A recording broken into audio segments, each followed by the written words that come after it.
ಮಾನ್ಯ ಅಧ್ಯಕ್ಷರೇ, ಪ್ರಶ್ನೆ ಸಂಖ್ಯೆ 904 ಮಾನ್ಯ ಆರೋಗ್ಯ ಮತ್ತು ಕುಟುಂಬ ಕಲ್ಯಾಣ ಸಚಿವರಿಗೆ ಕೇಳಲಿಕ್ಕೆ ಬಯಸ್ತಾ ಇದ್ದೇನೆ. ಸಭಾಧ್ಯಕ್ಷರೇ, ಉತ್ತರ ಒದಗಿಸಲಾಗಿದೆ. ಅಧ್ಯಕ್ಷರೇ, ಉತ್ತರವನ್ನು ಕೊಟ್ಟಿದ್ದಾರೆ. ಆಯುಷ್ ಸಂಯುಕ್ತ ಆಸ್ಪತ್ರೆ ಮಂಗಳೂರು ಇಲ್ಲಿ ಸಾಧನೋಪಕರಣ ಖರೀದಿಗಾಗಿ MRPL ಸಂಸ್ಥೆಯವರು CSR ಅಡಿಯಲ್ಲಿ ಒದಗಿಸಲಾದ 38,50,544ಗಳ ಅನುದಾನದಲ್ಲಿ ಖರೀದಿ ಪ್ರಕ್ರಿಯೆಗೊಳ್ಳುವ ಪೂರ್ವದಲ್ಲಿ ಮತ್ತು ಸರಬರಾಜು ಆದೇಶ ನೀಡುವ ಪೂರ್ವದಲ್ಲಿ ಆರೋಗ್ಯ ರಕ್ಷಾ ಸಮಿತಿಯ ಅನುಮೋದನೆ ಘಟನೋತ್ತರ ಮಂಜೂರಾತಿ ಪಡೆಯದಿರುವುದು ಕಂಡುಬರುವುದಿಲ್ಲ. ಆರೋಗ್ಯ ರಕ್ಷಾ ಸಮಿತಿಯ ಬೈಲಾಸ್ನ ಡೆಲಿಗೇಷನ್ ಆಫ್ ಫೈನಾನ್ಷಿಯಲ್ ಪವರ್ಸ್ನ ಪ್ರಕಾರ ಆರೋಗ್ಯ ರಕ್ಷಾ ಸಮಿತಿಯ ಮಾತ್ರ ಪೂರ್ಣ ಅಧಿಕಾರ ಇದ್ದು ಈ ಮೊತ್ತದ ಖರೀದಿಯನ್ನು ಆರೋಗ್ಯ ರಕ್ಷಾ ಸಮಿತಿ ಯಾವುದೇ ಅನುಮೋದನೆ ಘಟನೋತ್ತರ ಮಂಜೂರಾತಿ ಪಡೆಯದೆ ಮಾಡಿರುತ್ತಾರೆ ಅಂತ ಹೇಳುವಂಥದ್ದನ್ನ ಉತ್ತರದಲ್ಲಿ ಕೊಟ್ಟಿದ್ದಾರೆ.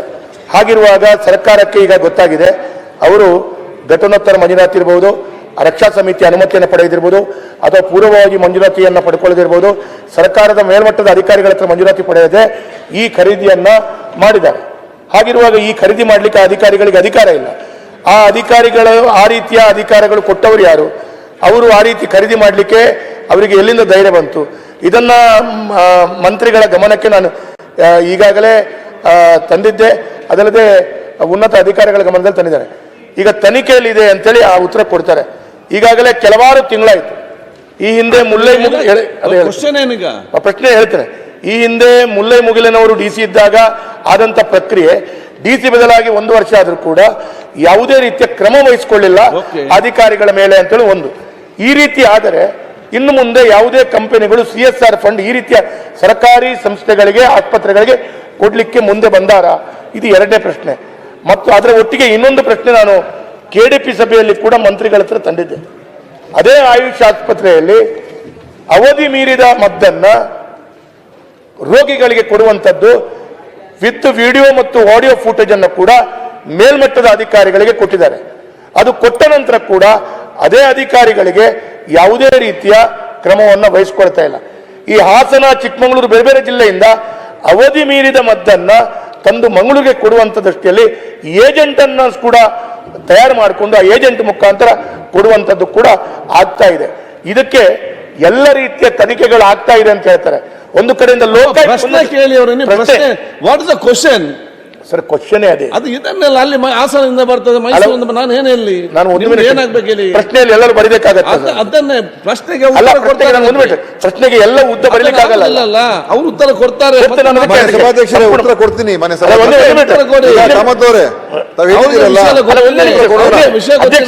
ಒಂದೇ ನಿಮಿಷ ಆಗಲ್ಲ, ಹೀಗೆ ಮಾತಾಡ್ಬೇಕು ಹಾಗೆ ಮಾತಾಡ್ಬೇಕು ಅಂತ ಹೇಳಿ ನೀವೇ ಇಲ್ಲಿ ಬರ್ತಾರಲ್ವಾ? ನಾನು ಅದಕ್ಕೆ ಸಣ್ಣ ಒಂದು ವಿಚಾರಗಳು ಏನು ಅಂತ ಕೇಳಿದ್ರೆ, ನನಗೆ ಮೂರು ವಿಚಾರಗಳನ್ನು ಹೇಳ್ತಾ ಇದ್ದೇನೆ. ಒಂದು, ಅನುಮತಿ ಪಡೆಯದೆ ಪರ್ಚೇಸ್ ಮಾಡಿದಂತ ಮದ್ದುಗಳು ಮಾಡಿದರೆ ಆ ಅಧಿಕಾರಿಗಳು, ಅವಧಿ ಮೀರಿದ ಮದ್ದುಗಳು ಕೊಡ್ತಾ ಇದ್ದಾರೆ, ಅವರ ಮೇಲೆ ಅದು ಕೂಡ ಆರೋಪ ಇದೆ.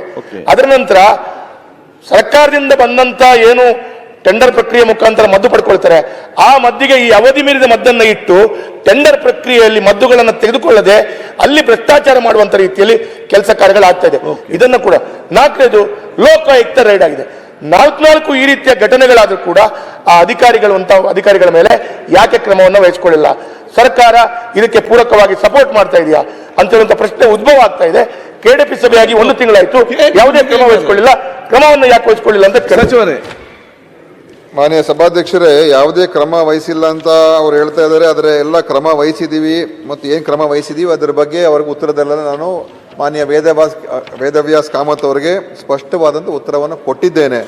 ನಮಗೆ ಏನು ನಮ್ಮ ಆಯುಕ್ತರಿಗೆ 28/11/25 ದೂರು ಸ್ವೀಕೃತ ಆಯಿತು. ಆಮೇಲೆ ನಾವು ಅದರ ಮೇಲೆ ಎನ್ಕ್ವೈರಿ ಮಾಡಿಸ್ದು. ಈಗ ಈಗ ಚಾಲುವಲ್ಲಿದೆ. ಅವರಿಗೆ ನಾವು 6/12 ಶೋಕಾಸ್ ನೋಟಿಸ್ ಕೊಟ್ಟಿದ್ದೀವಿ.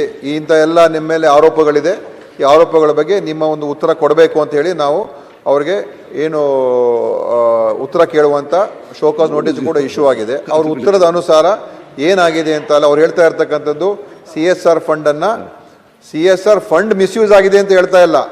CSR ಫಂಡಿನ ಆ ಒಂದು ಟೆಂಡರ್ ಪ್ರಕ್ರಿಯೆ ಏನಿದೆ ಅದು ನಿಯಮಗಳ ಪ್ರಕಾರ ಆಗಿಲ್ಲ ಅಂತ ಹೇಳ್ತಾ ಇದ್ದಾರೆ.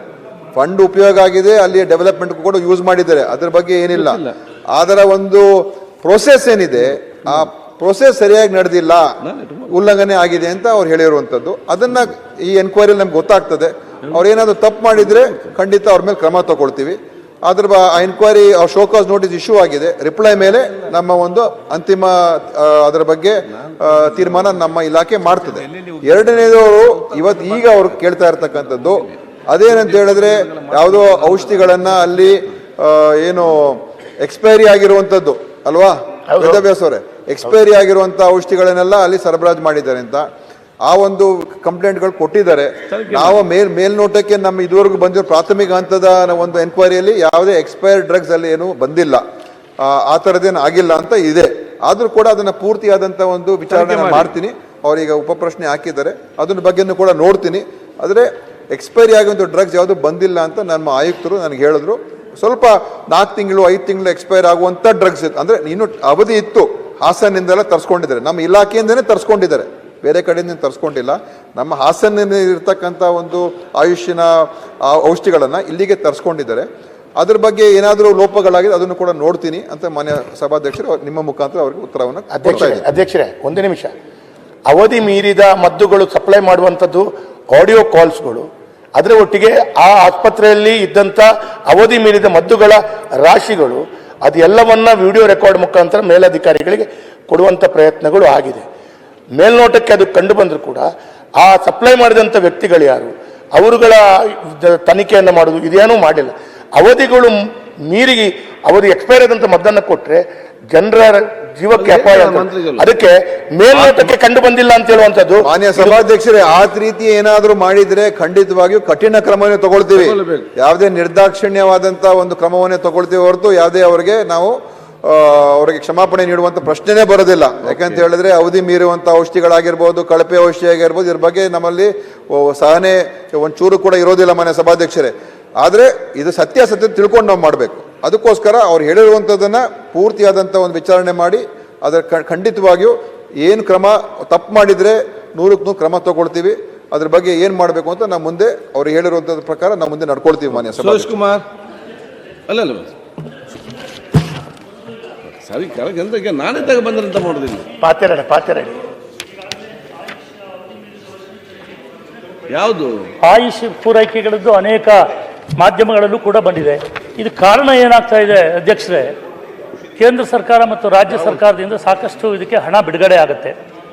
ಇದು ಪ್ರತಿ ಕ್ವಾರ್ಟರಲ್ಲಿ ಬಿಡುಗಡೆ ಆದ್ರೂ ಕೂಡ ವರ್ಷದ ಕೊನೆ ತನಕ ಇವರು ದುಡ್ಡಿಟ್ಕೊಂಡು ಕೊನೆ ಗಳಿಗೆಯಲ್ಲಿ ಟೆಂಡರ್ ಪ್ರಕ್ರಿಯೆಗಳನ್ನು ಮಾಡದಲೆ ಪ್ರತಿ ಆಸ್ಪತ್ರೆಗೆ ಸಪರೇಟ್ ಆಗಿ ಕಳಿಸ್ತಾ ಇರ್ತಕ್ಕಂಥದ್ರಿಂದ ಇವರು ಇದೊಂದು ಷಡ್ಯಂತ್ರ ಇದೆ. ಕೊನೆಗೆ ಏನಾಗ್ತಾ ಇದೆ, 9-10 ವರ್ಷಗಳಿಂದ ಅದೇ ವೈದ್ಯರುಗಳು ಅದ್ರ ಬಗ್ಗೆನೂ ಕೂಡ ಕೂತ್ಕೊಂಡು ವಿಷಯ ಎಲ್ಲ ಹೇಳ್ಬೋದು. ಅಲ್ಲಿ ಪಕ್ಕ ಸೀಟ್ ಖಾಲಿ ಇದೆ, ಅಲ್ಲಿ ಕೂತ್ಕೊಳ್ಳೋ ವಿಚಾರ ಇದೆ. ಖಂಡಿತ ಪಕ್ಕದಲ್ಲಿ ಕೂತ್ಕೊಳ್ಳೋದಾಗಿದ್ರೆ ಇಲ್ಲಿ ಪ್ರಶ್ನೆ ಕೇಳೋ ಇದು ಪ್ರಶ್ನೆ ಹಾಕಿ ಪ್ರಶ್ನೆ ಆಗಿದೆ. ಈ ರೀತಿ 16 ಜನ ಬೇರೆ ಬೇರೆ ವಿಚಾರಗಳಲ್ಲಿ ಮಾತಾಡಿದಾಗ ತುಂಬಿರ್ತೀವಿ, ನಾವು ಹೇಳೋದೇ ಇಲ್ಲ.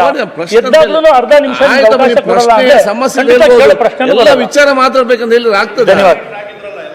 ಕ್ಷಣ ಕ್ಷಣದ ಸುದ್ದಿಗಳಿಗಾಗಿ ಫ್ರೀಡಂ ಟಿವಿ ಸಬ್ಸ್ಕ್ರೈಬ್ ಮಾಡಿ, ಲೈಕ್ ಮಾಡಿ ಹಾಗೂ ಫಾಲೋ ಮಾಡಿ. ಹೊಸ ಸುದ್ದಿಗಳ ನೋಟಿಫಿಕೇಶನ್ಗಾಗಿ ಬೆಲ್ ಐಕಾನ್ ಮೇಲೆ ಕ್ಲಿಕ್ ಮಾಡಿ.